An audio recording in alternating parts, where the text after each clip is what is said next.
One of the best things you can do for your WooCommerce store is add a frequently bought together section, just like Amazon. It's a great way for you to bundle products together and increase your average order value. I'll show you how to do this in a couple minutes on multiple products, so let's dive right in. Unfortunately, WooCommerce out of the box does not come with this ability, so you will need to find a plugin that you like that can do something similar. I have the link to the description, or I have a link in the description for my plugins. You can give it a try, but once you have it installed, you will find Product Bundler, all bundles. You're going to add a new bundle. I'm going to call this 3D printer, just to give it a name. And if you don't want the title to be frequently bought together and you want it to be something else, you have the ability there. The fastest way to do this is by a category. And the reason why we want to do this is, one, we don't want to spend hours making it for all our products, as well as kind of control our inventory. When we bundle all these together, you will increase your sales on these. Just easier to do it through categories. That way, managing your inventory will just be easier.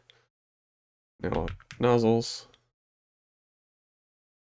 And you can choose a fixed amount or percentage, or leave it blank and it will be none. You can have a start and end date.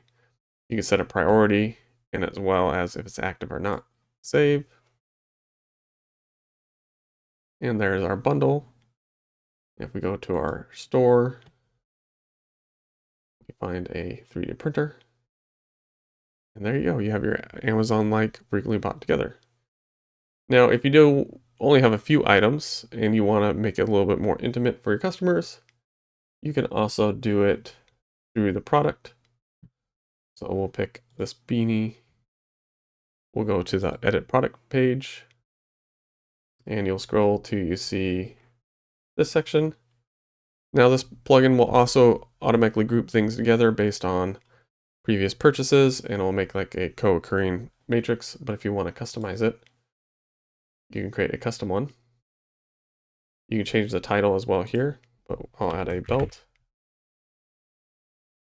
and a shirt. T-shirt with logo. You can also reorganize them and make it look however you want. Now if we hit update, view product, and there's our bundle there as well. And if you want it to just do all automatically, you can go again into bundlers, settings, and you can just activate the automatically suggested. This will automatically start showing them based on that co-occurring matrix I was saying. Make it so you don't have to do anything. But I always suggest control your inventory through this main one. And if not, you can make your own bundles through the product. As you can see, this just takes seconds, very easy, and it gives you multiple ways to create bundles. You can also create global discounts through the settings page and set a start and end date of that as well. Now, if you like this video, please like, share, and subscribe, and we'll catch you in the next one. Bye.